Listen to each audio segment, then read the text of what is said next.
لوگوں کے تانوں کی پرواہ مت. جب ایک چیز آپ کے بس میں نہیں ہے تو اس پہ سوچنا کیسا. یہ بھی ایک بہت بڑا نسخہ ہے سکون کا کہ جو چیز آپ کے اختیار میں نہیں ہے اس کے بارے میں سوچنا بند کر دو.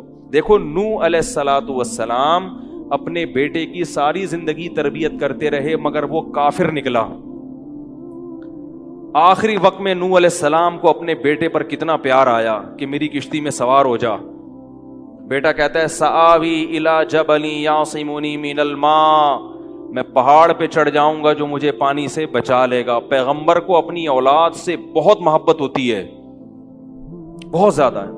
جیسے یعقوب علیہ السلام کو تھی نا اپنے بیٹے سے. کتنا درد ہوگا اس وقت نوح علیہ السلام کے دل میں, کیسے تڑپ رہے ہوں گے. لیکن بیٹا باز نہ آیا. وحال بینہم الموج فکان من المغرقین, ایک موج آئی اور اس کو غرق کر دیا. نوح علیہ السلام نے اللہ سے دعا مانگی ان ابنی من اہلی, اے اللہ میرا بیٹا میرے اہل و عیال میں سے ہے, تو نے تو وعدہ کیا تھا تو میرے اہل و عیال کا خیال کرے گا. اللہ نے کیا فرمایا انہ لیس من اہلک, یہ تیرے اہل میں سے نہیں ہے, اس کا عمل ٹھیک نہیں ہے. فلا تسألنی ما لیس لک بہ علم, دوبارہ یہ سوال مجھ سے مت کرنا. اب یہ نہیں کہ نوح علیہ السلام بیٹھ گئے اور یہ کیا ہو گیا اور اب سوچیں یہ تو بڑا بس. نوح علیہ السلام نے فوراً استغفار کیا, اعوذ بک ان اسألک ما لیس لی بہ علم, اے اللہ میں تجھ سے پناہ مانگتا ہوں ایسی چیز کی, میں تجھ سے ایسا سوال کروں جس کی دلیل میرے پاس نہیں. بس بھول گئے. اب یہ تھوڑی کہ روتے رہیں بیٹھ کے, بھئی جو چیز بس میں نہیں ہے چھوڑ دو. تو ہم بہت ساری چیزوں کی ٹینشن لیتے ہیں جو ہمارے اختیار میں نہیں ہے. پیٹرول مہنگا ہو رہا ہے, بیٹھ کے خام میں پریشان ہے. بھائی تم سے پوچھ کے تھوڑی مہنگا ہوا ہے. غم کرنے سے اگر وہ سستا ہو جائے تو رو. میرے پاس تھی Kawasaki G T O, Kawasaki G T O 125. آپ کو پتا ہے کیا بائک تھی وہ, ہم نے بھی بڑے شوق پالے ہیں ایک زمانے میں. میں اس میں پیٹرول ٹھیک ٹھاک ڈلتا تھا. اب جب پیٹرول مہنگا ہوتا تو سب سے زیادہ متاثر میں ہوتا تھا اس سے. 50 والوں کو کچھ نہیں ہوتا تھا. تو میں ایک دفعہ پیٹرول پمپ گیا, میں نے پیٹرول ڈلوایا اس میں, تو اس نے کہا وہ 5 روپے پر لیٹر بڑھ گیا ہے.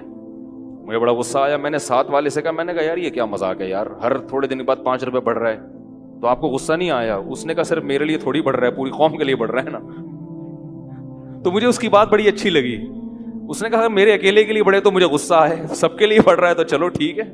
اس دن کے بعد سے اب تک پیٹرول بڑھنے پر مجھے غصہ نہیں آیا. میں یہی کہتا ہوں یار مجھے ٹینشن لینے سے کیا ملے گا.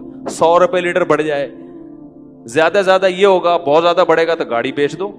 بھائی نہیں ہمارے کنٹرول سے باہر ہو گئی ہے, گاڑی بیچ دو, دوبارہ آ جاؤ, ٹیکسی پہ آ جاؤ, پھر بھی ہے تو پھر رکشے پہ آ جاؤ, پھر چنچی پہ آ جاؤ, پھر پیدل ہو جاؤ. جو چیز اختیار میں نہیں ہے اس کی ٹینشن لینا حماقت ہے. بات آ رہی ہے سمجھ میں؟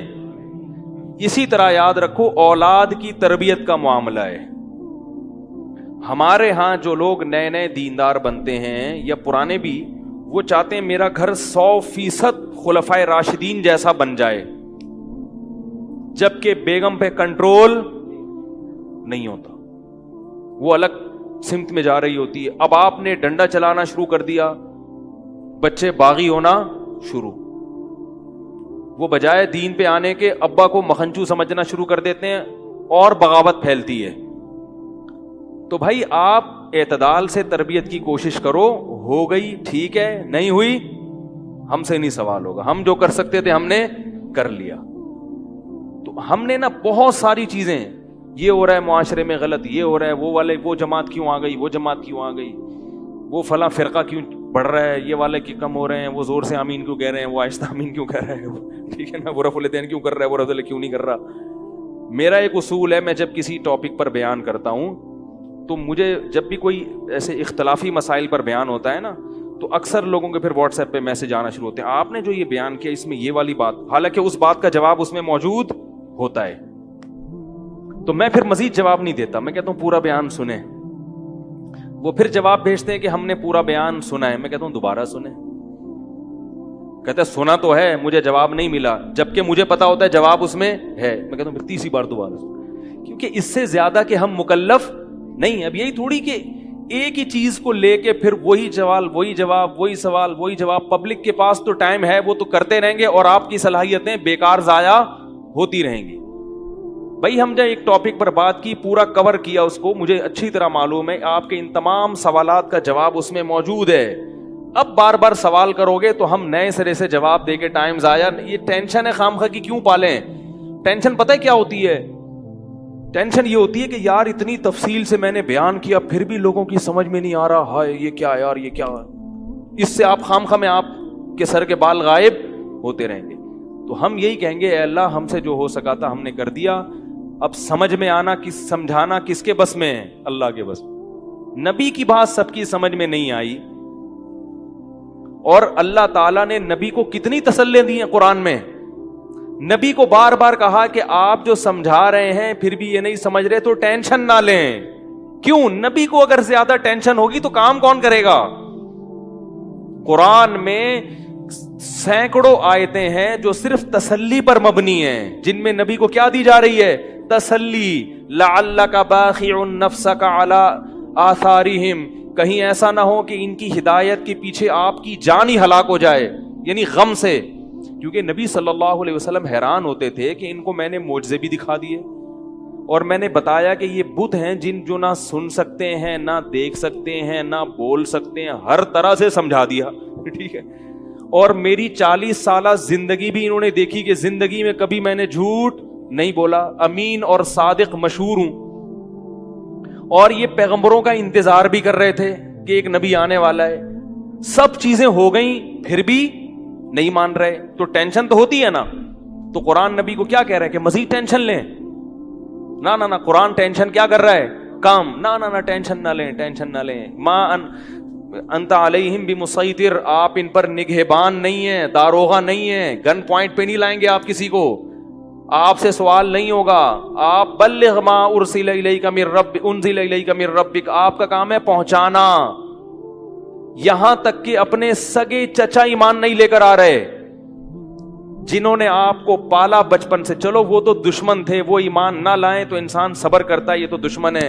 اپنے سگے چچا جنہوں نے بچپن میں پالا, کفالت کی آپ کی, 3 سال رسول اللہ صلی اللہ علیہ وسلم کا بائیکاٹ کیا ہے قریش نے, کھانا پینا بند کر دیا, شعب ابی طالب کی گھاٹی میں بند کر دیا بنی ہاشم کو, کہ ان کا 3 سال تک کوئی لنک نہیں ہوگا ان سے, تاکہ یہ رجوع کریں اپنے دین سے. ابو طالب بھی آپ صلی اللہ علیہ وسلم کے ساتھ اس گھاٹی میں بند ہوئے, ایمان نہیں لائے مگر اپنے بھتیجے کا ساتھ دیا. اتنے اچھے چچا لیکن ایمان نہیں لائے. کیسا نبی کا دل کڑتا ہوگا کہ نہیں ہوگا؟ موت کے وقت آ کے نبی نے کہا کہ ایک دفعہ کلمہ پڑھ لیں تاکہ قیامت کے دن آپ کی بخشش کر سکوں, سفارش کر سکوں, آپ کی اللہ سے بخشش کی دعا کر سکوں. کیسا دل مچلتا ہوگا نا. ابو طالب کو خیال آیا کلمہ پڑھنے کا. قریش کے جو سردار تھے انہوں نے ابو طالب کو دیکھنا شروع کر دیا کہ کلمہ, کتنا غصہ آیا ہوگا نبی کو ان سرداروں پہ کہ میرا چچا جس نے میری اتنی کفالت کی, مجھ سے اتنی محبت کی, آج وہ میرے سامنے جہنم کی آگ میں داخل ہو رہا ہے اور یہ کمبخت کھڑے ہوئے اس کو ورغلا رہے ہیں.